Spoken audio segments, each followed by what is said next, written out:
اور ہمارے ساتھ تھوڑی دیر میں ہمیں جوائن کریں گے ریورنڈ ڈاکٹر بابر جارج امریکہ سے، اور ہیومن رائٹس کے حوالے سے اور ریلیجیس پوائنٹ آف ویو سے آج ہمارے اس پروگرام کو جوائن کریں گے. تو یہ ڈائیورس پینل کے ساتھ ساتھ ابھی ہم اپنی گفتگو کو بڑھاتے ہیں. فیصل الیاس، منگلا شرما صاحبہ کا تعلق MQM سے ہے، اور اوکے. وہ خواتین کی نشست پر اس وقت، اور وہ اس سے پہلے وہ وزیر بھی رہ چکی ہیں، صوبائی وزیر بھی، اور بہت ساری بہت جو سری لنکا، ڈھاکہ یا دوسری ایسی کنٹریوں میں بہت سارے وہ انسانی حقوق کے حوالے سے وہ سیمینارز اٹینڈ کر چکی ہیں، ایز اے اسپیکر گئی ہیں. Thank you Faisal.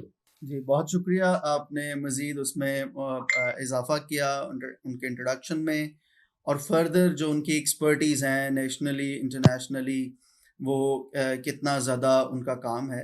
سو میں انہی کی طرف بڑھتا ہوں اور ان سے سوال کرتا ہوں کہ جیسے آپ کا نیشنلی انٹرنیشنلی اتنا ایکسپوجر ہے، اور جب انسان نیشنلی انٹرنیشنلی اتنے زیادہ چیزوں میں انوالو ہوتا ہے تو ڈیفینیٹلی وہ بہت سارے کمپیریزنس کر رہا ہوتا ہے کہ باقی کنٹریز کے اندر ہیومن رائٹس کی بات کی جائے یا مائنورٹی رائٹس کی بات کی جائے تو وہ کس طرح سے قوانین کو امپلیمنٹ کرتے ہیں، اور جب ہم پاکستان کی بات کرتے ہیں تو وہاں پہ بھی ہم ان چیزوں کا کمپیریزن کرتے ہیں.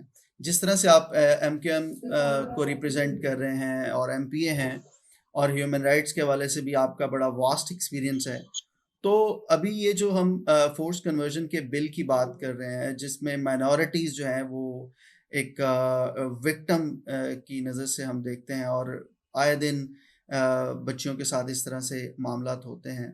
ایک خاتون ہوتے ہوئے، ایک پاکستان کی بیٹی ہوتے ہوئے، آپ کیا سمجھتے ہیں کہ اس طرح کی جب گورنمنٹ کی طرف سے یا ہماری جو سینئر لیڈرشپ ہے، جب ان کی طرف سے اس طرح کے بلز کے اوپر ایک روک لگائی جاتی ہیں یا اس کو پاس نہیں کیا جاتا، تو مائنورٹیز کے کیا جذبات ہوتے ہیں؟ اس کے اوپر آپ کیا کہنا چاہیں گے؟ ہمارے ناظرین کے ساتھ کیا شیئر کریں گے؟ Thank you. Good evening Faisal and Samsung اور تمام میرے جو کلیگس ہیں. Thank you. اصل میں اگر ہم بات کریں نیشنل انٹرنیشنلی یا اپنے ملک کی بات کرتے ہیں تو ہم یہ دیکھ رہے ہوتے ہیں کہ ہمارا جس وقت پاکستان بنا تھا اس وقت جو ہمارے قائد اعظم تھے ان کی ایسی کوئی سوچ نہیں تھی، کیونکہ اگر اس وقت یہاں کی مائنورٹیز کو اگر 1% بھی یہ شبہ ہوتا کہ آگے جا کر ملک میں اس طرح کی صورتحال ہونے والی ہے تو میں سمجھتی ہوں کہ پارٹیشن کے ٹائم پہ جو 23% مائنورٹی یہاں پر تھی وہ مائگریٹ کر جاتی، اس طرح اور کر گئے. تو اس وقت تو ایسی کوئی سچویشن نہیں تھی، اور پھر گریجولی آپ نے دیکھا 1949 کے جو ریزولوشنز آئی ہے اس کے بعد سے چیزیں آج چینج ہونا شروع ہو گئی، اور وہ ویلفیئر اسٹیٹ سے ایک اسلامک اسٹیٹ بنتی چلی گئی. پھر 1973 نے تو اس کو باقاعدہ کے اسٹیمپ کر دیا کہ ایک اسلامک اسٹیٹ ہے.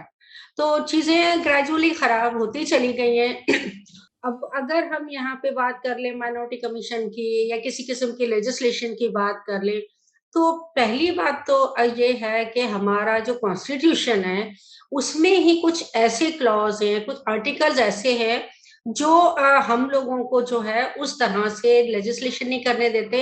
اور پیرالل جب دو لاز چل رہے ہوتے ہیں تو پھر آپ سمجھ لیں کہ پھر مائنورٹی کا کیا حال ہوتا ہے.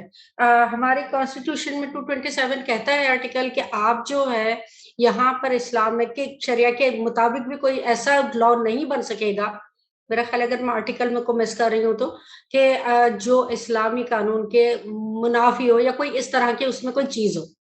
اب ہم آ جاتے ہیں اسلامک آئیڈیالوجی کونسل کی طرف. تو ہوا یہ تھا کہ 1973 میں جب کانسٹیٹیوشن بنا تو اس وقت 10 سال کے لیے اسلامی نظریاتی کونسل کو بنایا گیا تھا تاکہ یہ جتنے کانسٹیٹیوشن میں لاز ہیں یا جو چیزیں ہیں اس کو وہ چیک کریں اس کانسٹیٹیوشن میں کہ کوئی ایسا لا یا ایسی چیز آرٹیکل نہیں ہے جو اسلام کی روح کے منافی ہو. تو اوریجنلی تو ان کو ختم ہو جانا چاہیے تھا 10 سال کے بعد 83 میں، لیکن پھر وہ چلتی گئی. اب اس کو کانسٹیٹیوشنل ایک طرح کا کور مل گیا ہے. اب میرا کوشچن ہمیشہ یہ ہوتا ہے کہ ٹھیک ہے اگر وہ دیکھتی ہے اسلام کے حوالے سے یہ کونسل تو ہمیں کوئی اس پر اعتراض نہیں ہے، چلتے رہے. لیکن کیا جو لاز بنتے ہیں اس میں مائنورٹیز کے رائٹس ہر جگہ پروٹیکٹ ہوتے ہیں؟ ٹھیک ہے، پہلے نہیں تھے، اب تو پاکستان میں نیشنل مائنورٹی کمیشن بن گیا ہے. تو کیا جو لاز جس طرح اسلامی نظریاتی کونسل دیکھتی ہے، کیا اس طرح لاز کو آپ وہاں بھی بھیجیں گے مائنورٹی کمیشن میں؟ کیونکہ آپ ہمیں بھی یہ دیکھنے کی ضرورت ہے کہ جو آپ کا لا بن رہا ہے. ابھی پچھلے دنوں نیشنل اسمبلی سے ایک بل پاس ہوا، اس میں یہ کہا گیا کہ جی قرآن شریف پڑھنا جو ہے وہ لازم قرار دیا گیا.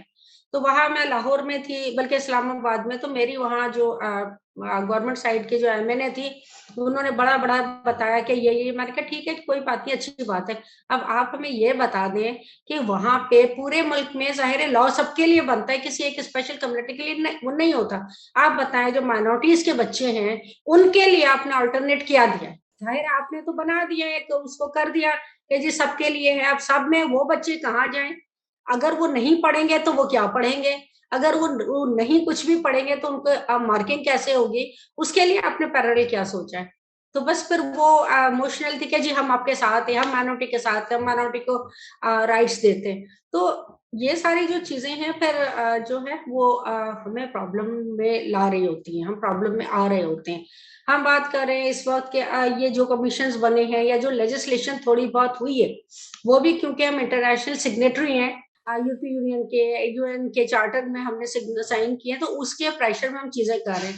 لیکن ہمارے ملک کی بدقسمتی یہ ہے کہ ہم گریجولی کچھ چیزوں کو ہم نے 1949 کے بعد اپنی پارلیمنٹ میں بھی کچھ ایسے مائنڈ سیٹ کو انڈکٹ کیا ہے 1973 کے بعد بھی، کہ ایک وہ فورم جہاں پر لیجسلیشن ہوتی ہے، جہاں ملک کے تمام سٹیزنز کے لیے لیجسلیشن ہونی چاہیے، ان کے رائٹس کو پروٹیکٹ کیا جانا چاہیے. وہاں بدقسمتی سے کچھ اس طرح کے مائنڈ سیٹ ہیں جو ہماری کسی بھی قسم کی چیزوں کو وہ وہاں پہ ہرڈل لگاتے ہیں. جب یہ بل آیا تھا اسمبلی میں، ڈاکٹر رمیش کمار نے اس کو پریزنٹ کیا تھا، تو اس وقت جو وہاں کے پارلیمانی منسٹر ہیں انہوں نے کہا تھا آپ ایک ہندو ہو کر یہ بل کیسے پیش کر سکتے ہیں؟ اب اگر اس طرح کا مائنڈ سیٹ ہو، پھر جس طرح سے سیمسنگ ہم نے بات کی، جو ہمارے منسٹرز ہیں حسنات صاحب، ان سے 2-3 مرتبہ میٹنگ میں ہمارے پاس پروگرام میں مائنورٹی کے پروگرام میں، اور کہتے جی میں تو مانتا ہی نہیں ہوں، آپ کے ایج کی بات کو تو میں ایکسپٹ نہیں کروں گا.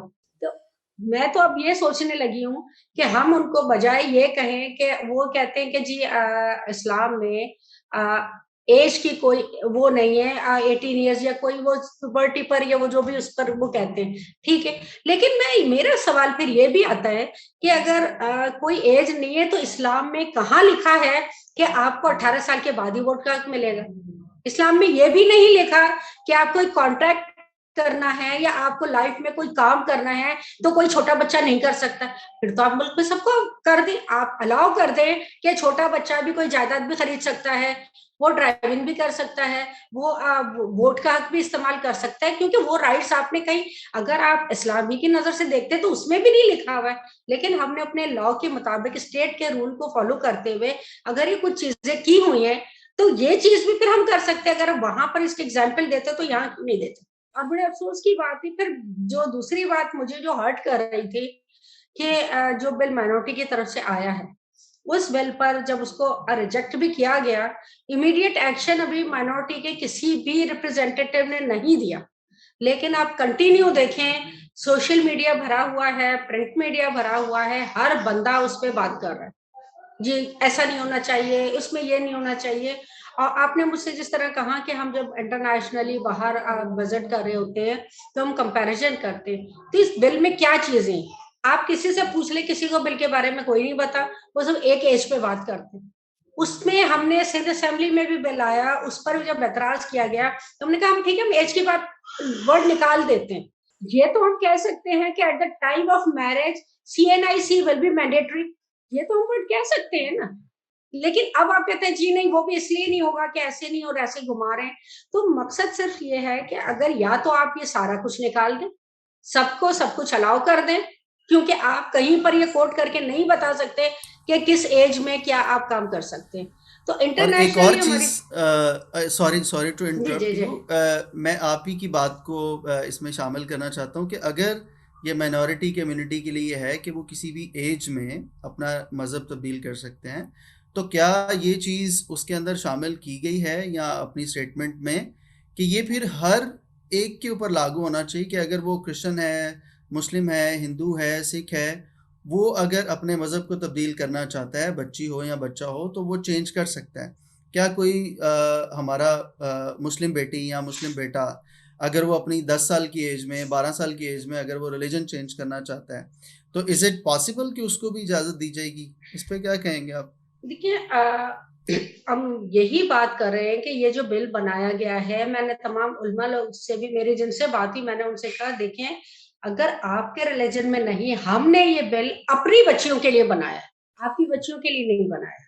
آپ کی بچیاں اگر آپ سمجھتے ہیں کہ آپ کے ریلیجن میں یہ چیز نہیں ہے تو ہمیں کوئی اعتراض نہیں ہے، آپ اپنی بچیوں پہ کریں۔ ہم تو صرف اپنی بچیوں کے لیے کرتے ہیں، اور ہم ریلیجیسلی پروف کر سکتے ہیں کہ ہمارے یہاں پر ٹائم جو ہے، جب میں اپنے ریلیجن سے اگر اگزامپل دوں تو ہمارے شری رام چندر اور سیتا ماتا جب ان کی شادی ہوئی تھی، سویمبر ہوا، تو ان کی عمر 18 سال تھی اور ان کی عمر 25 سال تھی۔ تو ہم اپنی بچیوں کے لیے کر رہے ہیں، ہم اپنی مائنورٹی کی بچیوں کے لیے کر رہے ہیں، ہم آپ کی بچیوں کے لیے نہیں کر رہے۔ اگر آپ کی بچیاں کرتی ہیں تو آپ کو جو دل چاہے کریں، آپ ہماری بچیوں کے لیے ہمیں بل بنانے دیں یا ہمیں اپنی بچیوں کو پروٹیکٹ کرنے دیں، یا اس کو بھی فورس کنورژن کا نام نہیں ہے، اس بل کا نام ہے مائنورٹیز پروٹیکشن بل۔ کنورژن بل کہتے ہیں کہ اگر کوئی انٹرنیشنلی، جس طرح آپ اور ڈفرینٹ مسلم کنٹریز ہیں، آپ ملیشیا کو دیکھ لیں، انڈونیشیا ہے، اور بہت سی ہماری کنٹریز ہیں جہاں ایک کنورژن کے لیے پروسیس ہے۔ آپ اس پروسیس کو فالو کریں، اور فالو کرنے کے بعد کوئی بھی ایڈلٹ اگر یہ چاہتا ہے تو آپ اس کو کرنے دیں، ہمیں اس پر کوئی اعتراض نہیں ہے۔ اعتراض صرف یہ ہے کہ ایک وہ بچہ جس کو اپنا ہی نہیں پتا، وہ لائف میں اپنے اسٹیٹ میں کوئی ایسا کام نہیں کر سکتا as a being a minor کہ وہ کوئی کسی کے، تو وہ اپنی لائف کا اتنا بڑا ڈیسیشن کیسے لے سکتا ہے؟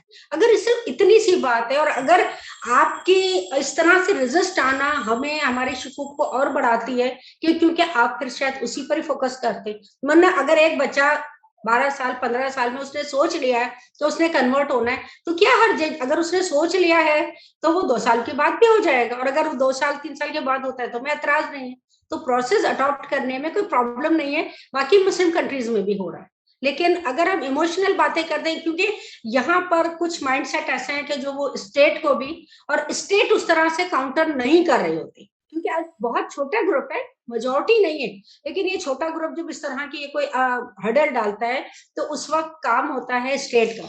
پھر آپ کے اگر کوئی لاز ہیں، 2 لاز اگر آپ کے سیم ریلیجن کے بندے ہیں تو آپ ایک ریلیجن کا، کوئی بھی آپ کا اسلامک لا ہے یا کچھ پرسنل لا ہے فیملی، وہ آپ کر سکتے ہیں۔ لیکن اگر جب ڈفرینٹ ریلیجن آتا ہے تو وہ لا آپ کو اسٹیٹ کا لا اس پر رول اپلائی ہوگا، تو وہ آپ پھر اپنے ریلیجن کا رول ایک دوسرے نان ریلیجن پر آپ کیسے اپلائی کر دیں؟ یہ ایک بہت بڑا کوشچن ہے۔ بالکل، بہت اچھے، تھینک یو سو مچ میم، آپ نے بہت اچھے طریقے سے کمپیریزن پہ بھی بات کی، اور پاکستان کے اندر جو مائنورٹی کمیونٹی کی ریزرویشنز ہیں، اور یہ بڑی ایک صاف بات ہے کہ مائنورٹی کمیونٹی اپنی بچیوں کی پروٹیکشن کے لیے یا اپنے بچوں کی پروٹیکشن کے لیے یہ ایک بل پیش کر رہی ہے، تو اس میں تو میجورٹی کمیونٹی کو کوئی ریزرویشنز نہیں ہونی چاہیے، اور اگر کوئی مائنورٹی کمیونٹی سے کوئی مطلب وہ چاہتا بھی ہے اپنے مذہب کو تبدیل کرنا، تو ایک اچھی، ایک بالغ ایج میں آفٹر 18 ایئرز وہ اپنے مذہب کو یا کسی بھی مذہب میں تبدیلی کے لیے آزادی سے جا سکتا ہے۔ So thank you very much. میں اپنا سوال لے کے آگے بڑھوں گا ایڈوکیٹ صاحب کی طرف، لازا صاحب کی طرف، کہ جیسے آپ کو پتہ ہے کہ جیسے قانون بنا ہوا ہے، سندھ میرج ایکٹ ہے، اس کے علاوہ پنجاب میرج ایکٹ ہے، تو اس میں ہم دیکھتے ہیں 16 سال اور 18 سال کی ایج میں اگر اس سے پہلے کوئی مائنر شادی ہوتی ہے تو وہ قانون کی خلاف ورزی ہے۔ تو آپ قانونی طور پہ، کیونکہ آپ ان چیزوں کو زیادہ سمجھتے ہیں، تو آپ کے خیال میں یہ جو قانون ہم پاس نہیں کر رہے کہ 18 سال یا 16 سال کی ایج میں بچی کو یا بچے کو اس کے مذہب کی تبدیلی کا رائٹ دیا جائے، تو کیا یہ پہلے سے موجود جو قوانین ہیں وہ ان کی کانٹرڈکشن میں یا ان کے اپوزٹ کھڑا نہیں ہو جاتی بات کہ ہم اجازت ہی نہیں دے رہے؟ اس پہ کیا آپ کہنا چاہیں گے لازا صاحب؟ یہ آپ نے ٹھیک کہا کہ یہ جو ہمارے جو اوور لوڈڈ قوانین ہیں ہمارے ملک میں، وہ بدقسمتی سے ہمارے ملک میں ہر بات کے اوپر قانون ہے۔